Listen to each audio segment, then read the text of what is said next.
Hello, ladies and gentlemen. It's Ukrainian talk show on Pod TV. My name is Sasha Star, and our guest today is Dr. Jonathan Lockwood. Welcome to the show, Jonathan. Thank you, Sasha. I'm glad to be here. Great to have you as always. So the situation in Ukraine on the front lines are basically the same. There is very little progress has been made lately by either side. Russians are pushing and pushing ahead, and of course, as an attacking side, it has far more casualties. Right. And the number is growing. That's what Zelensky said, that he couldn't believe that Russia could accept such a high number of casualties on the front line. For That all was for all we know, Sasha, the Russians are simply putting on, shall we say, the best front they can, the best appearances they can, while they are attacking themselves into exhaustion. Yeah, I keep using that analogy of George Foreman against Muhammad Ali. George Foreman was flailing away at Muhammad Ali for 6 rounds, and in the sixth round, yeah, he was exhausted, dead on his feet, and then that's why I predict that the Ukrainians in the very near future are going to come off the ropes and launch a counterpunch that will stop the Russians cold. And you're saying that it's irrespective of help from the West, particularly United States. The Ukrainians are making the best use of the help that they are getting. You must understand in this case that when you're looking at the response of the various NATO members, they are not responding as a totally unified group. It's not a totally unified action. You Yeah. see a number of bilateral actions on the part of individual NATO nations, NATO members, realizing that it is in their collective best interest to aid Ukraine as best they can with whatever they can spare, and in some cases whatever they've decided not to hold on to in order to benefit Ukraine. So Ukraine is getting these ad hoc, relatively unorganized and unplanned for additions to their military forces. And so it's a challenge for Ukraine to figure out the best strategy. Because strategy is at its core the art of using your available ways and means to attain a specific objective. In this And at the case, same time, to preserve their life. and they So, have to because Ukraine's strategic objective is essentially defensive. They want to preserve their existence and repel the Russian invasion. Get that they want to continue to exist. Russia does not want them to continue to exist. Putin has made it clear that Ukraine should not exist as a separate state, and therefore that they need to be conquered in accordance with the Russian concept of security, which is безопасность, without danger. And because of Russia's history, because of their historical perceptions of what security means to them, in order for Russia to be secure, its neighbors must by definition be made to feel insecure or subordinate or even conquered. So it is a very aggressive concept of security, much more aggressive than Western nations have, because most Western nations have not been repeatedly invaded in their history, as has Russia. So to a certain extent, you can understand it, but Putin, as we have discussed before, places an excessive emphasis on their possession of nuclear weapons, of being a nuclear weapons state.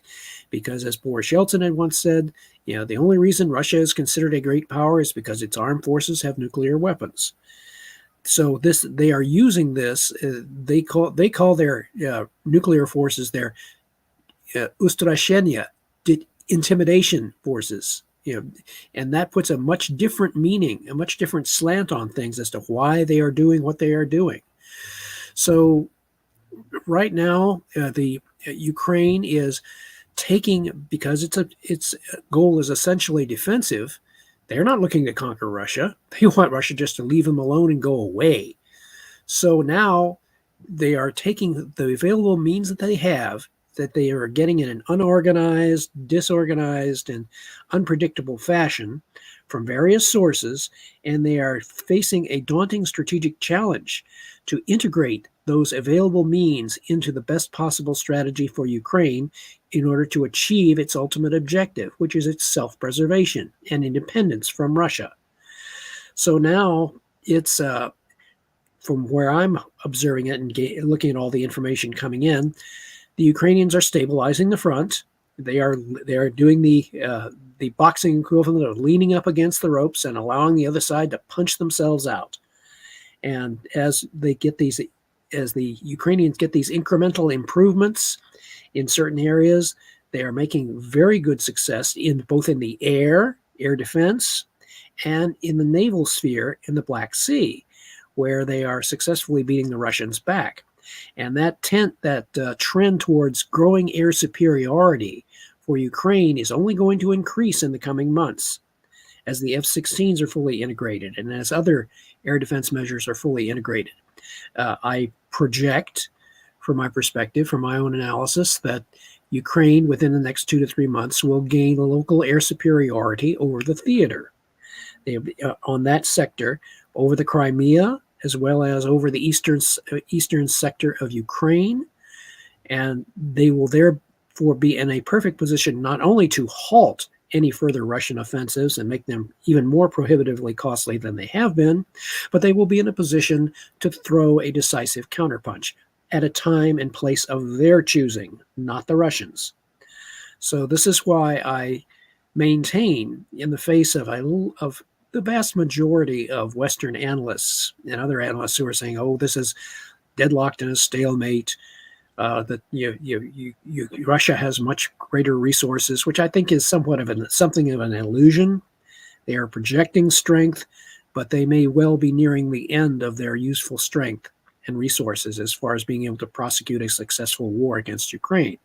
It's particularly once the Ukrainians are able to successfully integrate the additions to their strength that they are getting. So that is my outlook at this point is one of, shall we say, cautious optimism. Excellent. Jonathan, there is a lot of talk about that in any future advance, Ukrainian need to destroy Crimean Bridge. That is, you and I have discussed this before. That it from my perspective, just looking at it from my wargaming perspective and my long history of analyzing war games and so forth of various types, that is what Clausewitz would call a center of gravity. That is a crucial center of gravity for the Russians, because if that bridge from Russia to Crimea is effectively destroyed and rendered permanently out of action, the Russians will have lost their ability to logistically reinforce the Crimea. Their occupation forces will be cut off. And those Russian occupation forces in Crimea will then be highly vulnerable to Ukrainian counterstroke with its available reserve forces, which they still maintain, you note. They still have a significant reserve force, which they can commit at a time and place of their choosing. So as their air superiority grows, and as the Ukrainians are able to successfully integrate these additions to their strength from various Western nations, they are looking into planning the time and place to launch that decisive counterstroke. I would project the most logical candidate would be at that bridge, to take that bridge out permanently and then use that as a prelude to launching a decisive counteroffensive into Crimea, which will restore Crimea to Ukrainian control and thereby inflict a visible, undeniable, and defeat upon the Russian forces, which the Russians will not be able to explain away or excuse. So there is a lot of talk lately that obviously Ukraine need weapons such as either a Storm Shadow or Taurus, and the Germans now refuse to provide Taurus. So British offer exchange X number of Taurus for Storm Shadow, and then they would supply this way to Ukraine the needed weapons. You notice you notice there's a whole lot of horse trading, Yeah, informal horse trading. It will give you this. Well, maybe we can work this. There are all sorts of bilateral deals that Ukraine, to its credit, is very flexibly negotiating with the other side. And we'll give you this. Hey, there may be some behind the scenes agreements too. It said, if you give us this, we'll give you certain rights in Ukraine, basing rights and other future agreements. Just help bail us out of this situation now. there will be a lot of infrastructure projects once the war is over. Yes. Yes, there will be a lot of things that the Western nations and allies that support Ukraine now will be rewarded for once the conflict is successfully concluded in Ukraine's favor and, by extension, NATO's favor as well. There's going to be a lot of compensation. I predict a lot of compensation and horse trading and, quid pro quo going on here. That phrase has been beaten to death over the past few years, quid pro quo, but it's accurate in this case. There's going to be a lot of quid pro quo trading going on between Ukraine and its Western supporters. Absolutely, Jonathan. One very interesting question I have, and I don't. Oh, goody. I don't have a clearly defined answer to that. Remember a few years ago, Trump criticized NATO countries for not spending 2% on their defense, or so on. I think he was right. It's a form where how he presented it. I would disagree with it, but it doesn't matter. What now is a situation when a lot of Western countries are spending a lot of money helping Ukraine. Is that part of this 2%, or it's a separate? From if you're looking at it from Trump's perspective, the NATO is doing what it ought to be doing. You're giving it the requisite more of their 2% because it is in their collective interest to do so.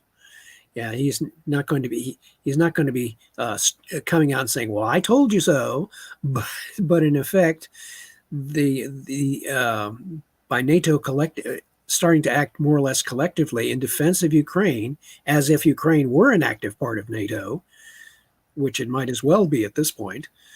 So it's Mr. Trump is doing the politically astute thing. Yeah, he's holding off on that, and you will note that this is something that you can speculate on, which a number of people are speculating on now. You note that Mr. Elon Musk, the billionaire head of SpaceX, had a meeting with Mr. Trump very recently, the past day or so, Yep. and the discussions were not disclosed. What they discussed was not disclosed, which I will say it was a very clever move on the part of both men, because it also, Mr. Musk's views are pretty well known because he has made no secret about it. Mr. Trump's views are very well known, and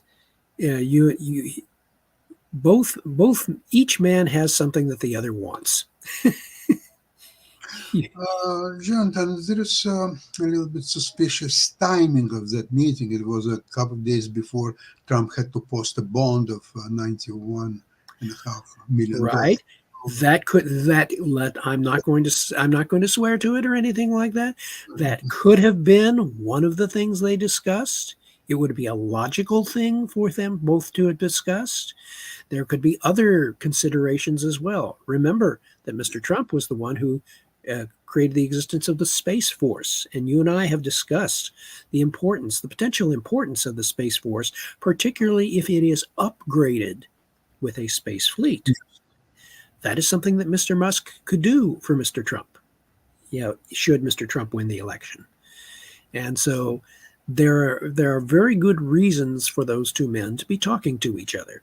And even better reasons for them not to talk about what they discussed, because it's always good to At the heart of deterrence is to keep your opponent uncertain about what is going on in your opponent's mind. So Mhm. this time, by essentially keeping mum about what they are discussing, they are creating maximum uncertainty, not only in the minds of their political opposition in the United States, but they are also creating maximum uncertainty in the minds of our potential adversaries. What are those two up to? Go and figure. Go figure, right? That's right. There is another story is that once Trump will be announced as a nominee for Republican Party, which will be probably in July, I think, then he would be part of the briefings on international politics or so That on. is correct. Yeah. That's correct, and nothing unusual about that, No. except now it's been uncovered an information. I I'm not so sure if I can say confirmed information, but it's flying around, and at some point it will be dealt with one way or another. Is that a connection of his bond of $91,500 provided by Chubb, and the Chubb's the CEO. He was many times in Russia, very friendly with top Russian people, and its Russian connection is being now brought up more and more. And although at this point it's nothing concrete and nothing that you can touch it and bring it to the bank, but it's flying around, and I'm wondering if more substantial information and proven facts will become available, how you will play a card that the nominee for a Republican Party is essentially jeopardized by this transaction. And then when he will be briefed, although it was already voiced that the briefings are oral briefings only, so Trump will not get access He's to. not going to get actual documents or things That's like right. that. Yeah. Yeah, So somehow that's merely being prudent. yeah, okay. So that would have to be mitigated. But I think we have to wait for more information. And now, the coming to previous question, the NATO countries, first of all, most NATO countries today paying well 2% or more. Now, even those who pay less than 2%, but provide a lot of help to Ukraine, and the because Ukraine is in war with Russia, and the whole purpose of NATO was to deal with the Russian potential war against NATO countries, and by helping Ukraine there, essentially making Russia weaker and weaker. So this is money so well spent, maybe even better than build a couple of new tanks Well, for. if you recall, some said that the original purpose of NATO was to keep the Americans in, the Russians out, and the Germans down. Now that last part no longer applies quite so much, but the first two, yeah, they want to keep NATO wants to keep the Americans in and involved as the strongest guarantor of any future Russian aggression against NATO Europe. And keeping the Germans down is, the Germans have demonstrated they are sufficiently reformed and well behaved that they no longer have to worry about the resurgence of an imperial Germany. That's not in the cards. No, I totally agree with you. And what do you think about the recent trip and meeting of Orban and Trump? Do you think that there is a potential of a new alliance between Trump, Orban, and Putin, especially because of the recent trip of Tucker Carlson, who visited both Orban and Putin? This is looking more and more like a political kabuki dance. It really is. So, I mean, a lot of this public political maneuvering and meetings and so forth are done, I would say, for the benefit of their own political constituencies. It is not evidence of a decisive move one way or the other, or a change in strategy. So I would say that you take these recent meetings with a grain of salt. After all, Mr. Putin did not dare launch an offensive against Ukraine while Mr. Trump was president. We note that. So those who say that that Trump is somehow in Putin's pocket, no, not quite. Not, and also in which pocket, left or right? Nobody knows. Exactly. But something strikes me. Okay, Trump, with all his shortcomings, he, as a leader of the Republican Party, he can do quite well against the Biden and Democrats, simply because Biden and Democrats had a lot of problems in the last years. Although it's improving now, the economy is doing a little bit better. Why does he need all the theatricals like Orban, Putin, and all that garbage? Why does he need that? Because he can win legitimate second term without all those antics. Don't you think so? Well, again, because I cannot put myself in the mind of Mr. Trump or his political opponents. Right now,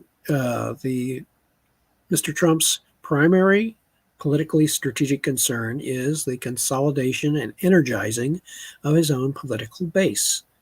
And that is his concern between now and November, energizing his own base and reaching out to as many of the undecideds as possible, what few there are, to see if they can consolidate and win. That his primary concern is winning that election in November. And what he wants to do is create the circumstances which will make that probability as high as possible. Now, polls would suggest that the trends are moving in his direction. Potential Supreme Court decisions in the near to intermediate future may also well further increase his chances and negate many of the so-called legal cases against him. So right now, my attitude is a wait and see. It's because you could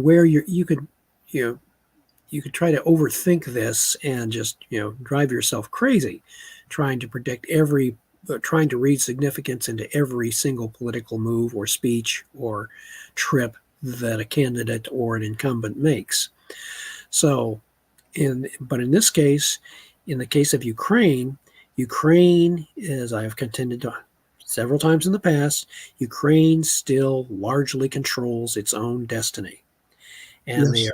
they are making, in my opinion, they are making the best use of their available means and tailoring them to the forces and the resources that they have, taking advantage of their opponent's mistakes and weaknesses, and all of this is adding up to, I would say, within the next several months, will be, to many observers in the West, it will be an unexpected surprise counteroffensive by the Ukrainians, delivered by the Ukrainians at a time and place of their choosing. And that is the essence of surprise. We seem to think that because we have both sides have all these intelligence resources, and you hear all this talk about strategy from various experts, that they somehow know exactly what is going on. We don't. We don't know everything that is going on, certainly not behind the scenes.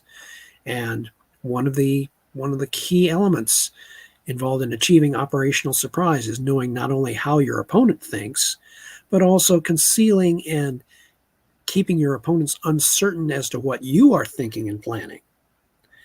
And that is what the Ukrainians are in large measure doing. Zelensky conceded that for last year's counteroffensive, Ukrainian counteroffensive, one of the reasons that he said that it failed was that because Russia knew about their plans too far in advance and were planning and were taking appropriate countermeasures.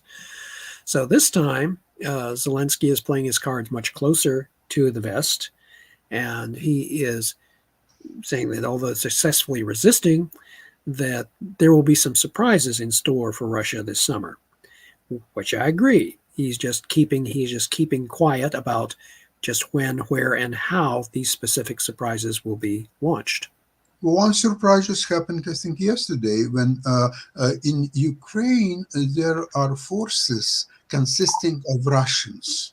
Mm-hmm.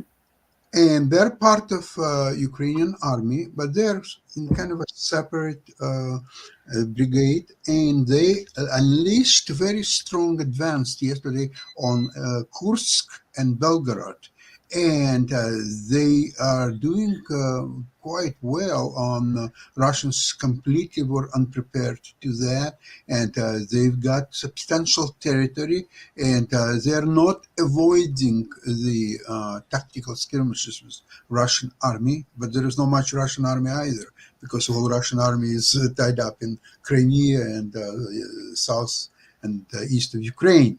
So they can march quite a bit. You remember what's happened a few months ago with Prigozhin, when they march right in the middle of Russia from Rostov to Moscow without much resistance. So right now they're doing excessively well. Well, we'll see what's happened, because they will need reinforcements. They will need, of course, a lot of things. Or maybe they will just turn around and go back to Ukraine. Or pull back to their original position. We don't know.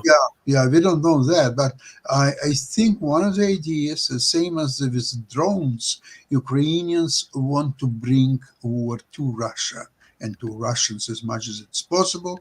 Okay, they're not going to use Western the weapons to attack Russians. Okay, they will use their own Ukrainians' weapons. And for this purpose, Ukrainian weapons are doing a pretty good job, same as drones, same as what's happened to the Black Sea Fleet.